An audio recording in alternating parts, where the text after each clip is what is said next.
30 seconds.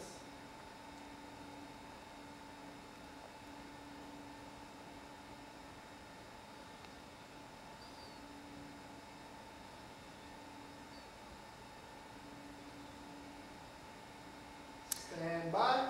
Back to social structures on the vote.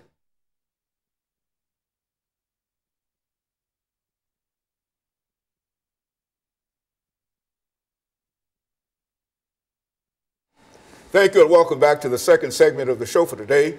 We're talking to Dr. EKSanford from Tennessee State University, and he's talking about the impact of social structures on voting patterns, giving us quite a bit of information in reference to the importance of social structures and social institutions.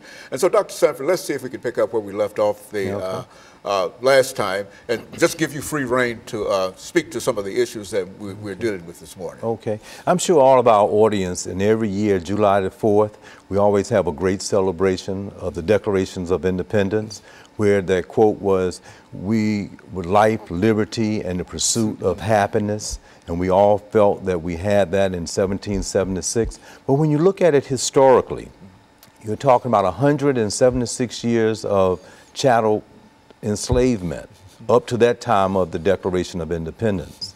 And when they talked about we the people, it didn't have anything to do with that group of people who were enslaved. So when that whole notion of the truths that all men are created equal, they weren't talking about that group of enslaved people, nor women that were there, but those property owners that had moved from other countries to here.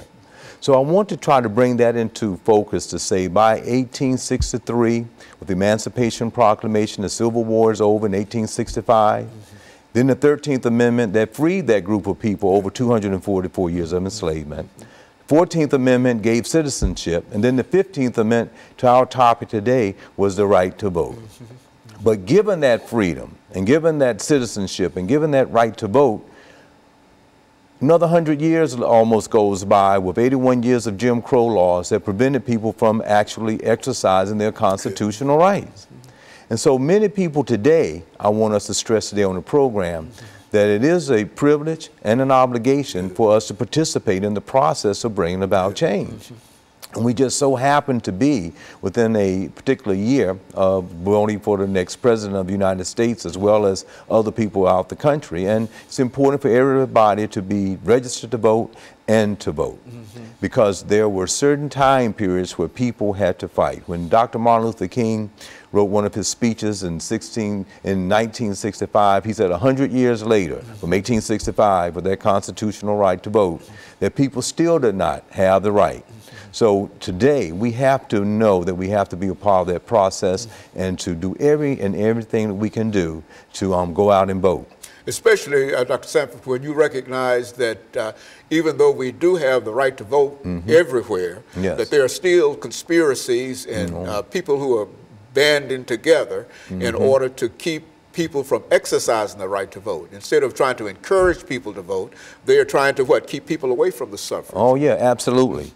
They're in certain areas, they've gotten very strategic in doing it by possibly bringing certain neighborhoods into other neighborhoods so they know if people do vote that their vote will not be a real count in the entire process, so that they cannot win that particular district. So that has been one of the strategic things that have been going on.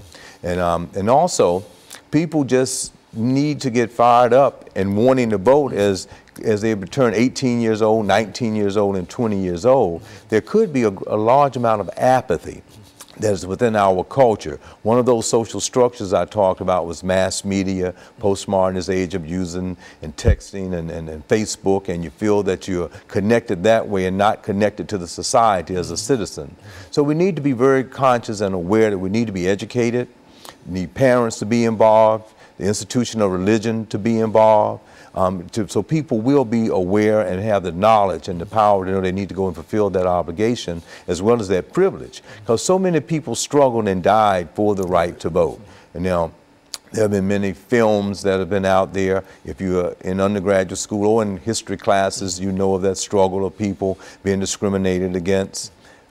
Jim Crow laws asking people to read, and if they couldn't, they didn't have the right, and they should have had the right. Other ways of just preventing people. They were called Jim Crow laws that prevented people. So now you fast forward to today, and if young people from 18 to 35 years old, they should, and particularly African American or any other minority group or immigrant group, should feel a strong obligation to take that privilege that people had to die for as being a citizen and to vote. So I really encourage that. But I also want to encourage people to be a good educated person and not to fall into the rhetoric that can be stated sometimes, because sometimes you don't know. Educated people will use informed information to encourage people to vote a certain way. So we need to be very, very aware of what the issues are. What proposals are they putting on the table that are really going to help that community in a certain way? Who has the background and the experience of doing those things to be able to do it? Often I use the example